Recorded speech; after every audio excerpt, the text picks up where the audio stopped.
Can everyone hear me and see this? Yes, we can, Joyce. Thanks. Okay, we'll go ahead and get started. This is the 2023 recipient workshop, and we are going to be covering the Comprehensive Neighborhood Revitalization Planning grant. And my name's Joyce Brown. I'm the project manager, and Ed Bosch is also listed as a project manager. I will take over these grants once Ed retires in July. So this is a new program, and the purpose and available funds is as a planning only funds. These projects are not required to meet a national objective, but are intended to lead directly to activities that will benefit low to moderate income persons and may also include the alleviation of slum and blight.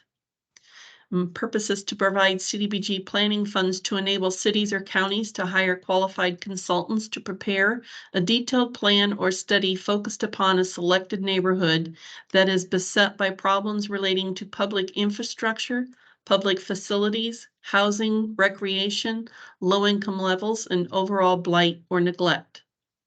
Funding for both the planning and implementation programs designed for neighborhood revitalization are derived from an allocation presently set at 15%, currently totaling 3.7 million of the annual CDBG formula allocation received by IEDA from HUD. And the annual amount reserved for the planning component of the neighborhood revitalization at present is approximately 150. We did award 6 projects, and of those 6, it'll be narrowed down to 2 that will be able to move forward for activities. Request for proposals, the RFP for plan writing services. Uploading it is a contract condition to your IEDA contract. Most of you have already done this. I think we're still waiting to see 1 of the 6, and then we should be completed with that process. We'd like to review it before it goes out if possible. We'd also like to see your evaluation criteria for proposals received. We want you to keep in mind that the quality of the plan will determine who gets invited to apply for activity funding early next year. And if you have not sent this to us for review yet, please do so ASAP.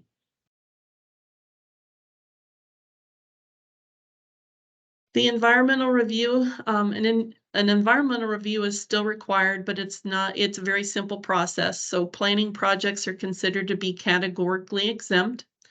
So the exempt activities, according to 24 CFR 58.34, the environmental and other studies, resource identification, and the development of plans and strategies. Clearing the ERR requires no publication or comment periods, and no Section 106 or tiered reviews are required. All you need to do is to fill out and upload 2 forms, which are the level of determination and the 58.6 checklist. Did you have something else, Ed, you wanted to add? No, but the slides are moving slower on the Oh, okay. screen. You're a little bit ahead of. Oh, okay. No, Are we good now? Okay. The environmental review forms, what to turn in for exempt projects. So you fill out the determination level of review form. Make sure to mark the citation from 24 CFR 58.34 for exempt activities. You fill out the 24 CFR 58.6 requirements forms, and then you upload the environmental review records with all of the documents to iowagrants.gov by creating a new status report in the compliance forms component. And these projects do not require a local publication comment period or release of funds forms. And there is no state comment period that's required either. So you can receive approval very quickly if documents are correct.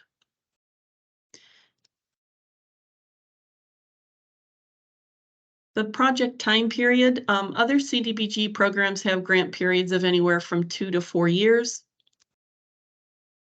This program is far shorter and just over 9 months, ending on November 30th of 2023.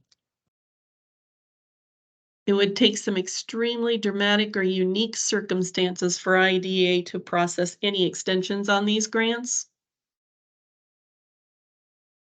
And that being the case, be sure to make very clear on when the plan has to be fully completed with the consultant who is awarded a contract to compose the plan. So you have enough time to get it uploaded.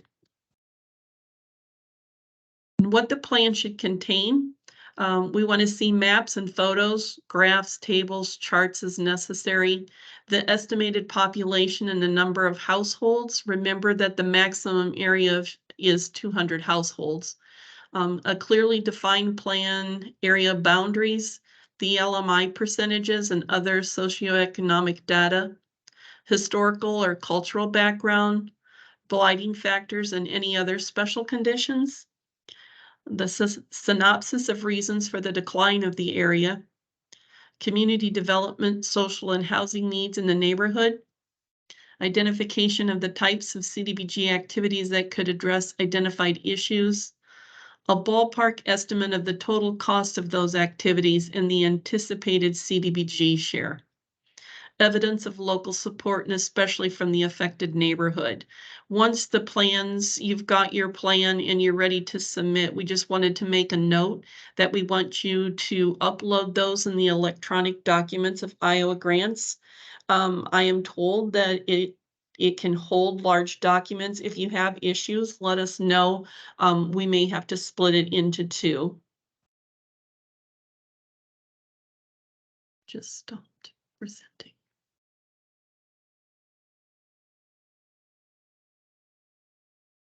Sorry, it just stopped presenting. See it. Joyce, we can still see I can still see your screen.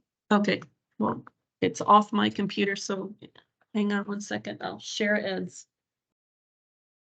So next one, right?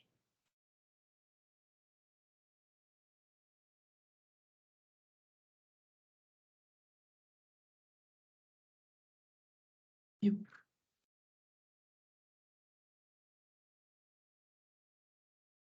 Sorry.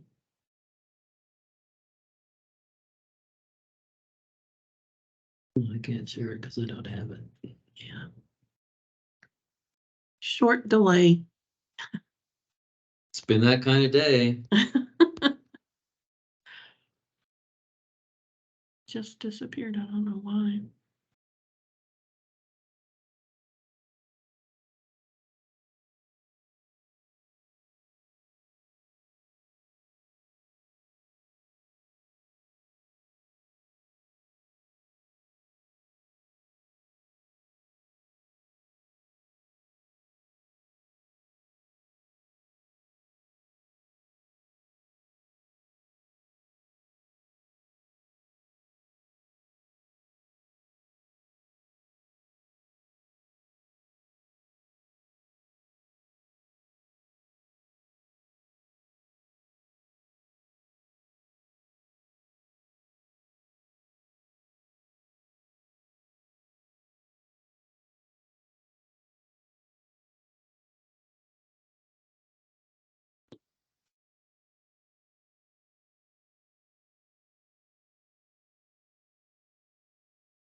Okay, I think we're back. Can everybody see this?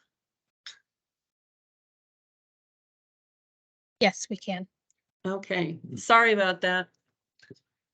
Yeah, you turned yours off. Okay.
Hey Joyce, do you know you're muted?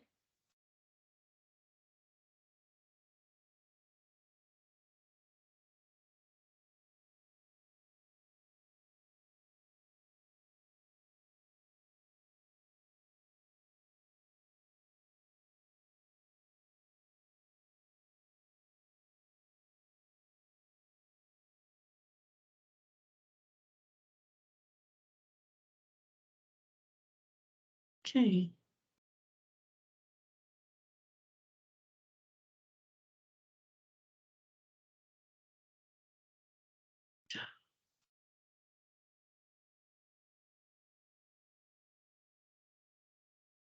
Yeah, but they Okay. didn't hear your last, since you restarted, they haven't heard it, I guess. They need to go back wherever it was that you stopped. Okay. All right, I guess we're gonna do this again.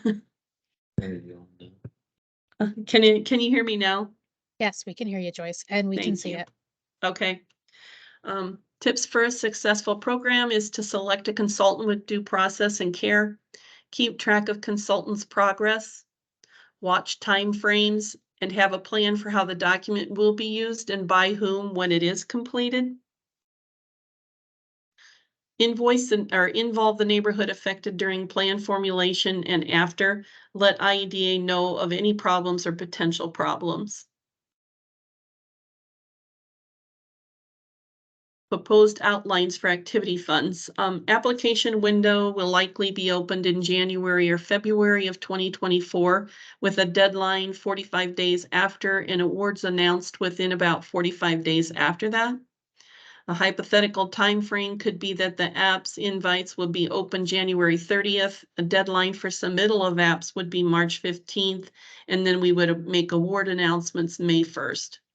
We will likely only be able to fund 2 projects out of the money that we have available. Communities with the top 4 rated plans will be invited to submit an application for the activity funds of up to 1.75 million. And remember that these are 4-year grants that can pay up to $70,000 in admin costs. And now we're to the questions section.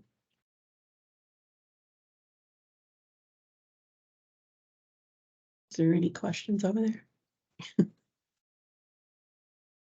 I don't see anything. Here's the chat. Okay. Doesn't look like we have any questions. I know that was a really quick overview, but this is a really,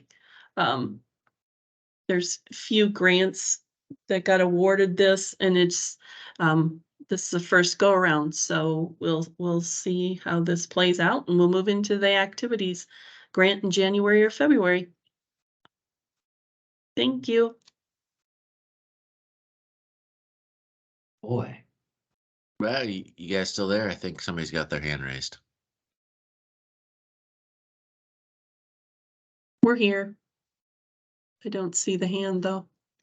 Yeah, I believe it's Rose has her hand up. I don't see if I can Oh. figure out how to unmute her. Go ahead, Rose. Well, Oh, you we have to- to hold on, unmute. I know, hold I on. have to unmute her.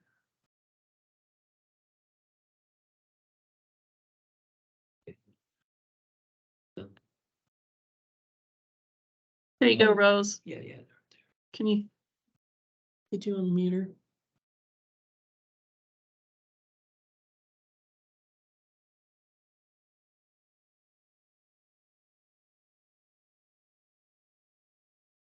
Okay, thank. Disable mic.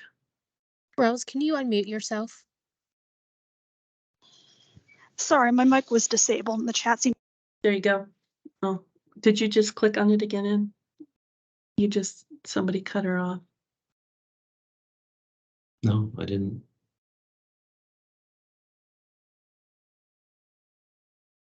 You're gonna have to unmute yourself again, Rose. You Yeah. did it a minute ago. Okay, can There you you hear me? go. Yeah, now we All right. can. Yeah, I think I'm on my phone. I guess after having my mic disabled twice, I guess I disabled it myself. Okay. So I think Steve Stransky mentioned something as well about submitting the RFP for review, but I guess I don't understand where this is coming from because, during the grant application process, we were strongly encouraged to already be doing the RFP for planning services. And I spoke with Ed about LaPorte City simultaneously procuring for planning and engineering. And after some back and forth, Ed very graciously gave his blessing for that. And so it just seems very inconsistent to be like, well, we want to review your RFP before it goes out when we were encouraged to have already gotten part of it out and allowed to have, another part of it go out. Do you want to respond to that? Well, yeah, okay. So that's kind of a long story. After we had that workshop. And then, we had a discussion about RFPs going out early.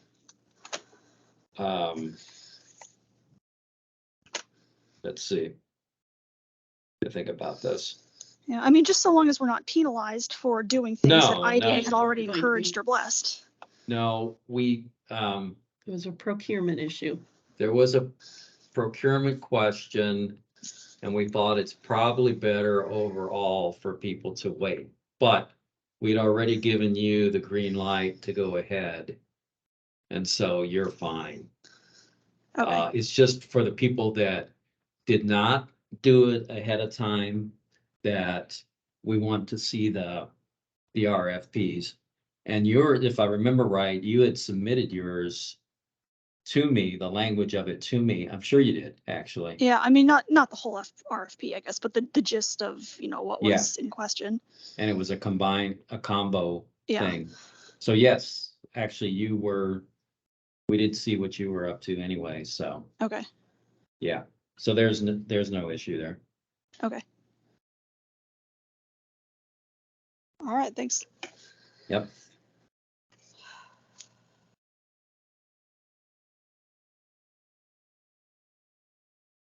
Okay. Anybody else? See any other hands?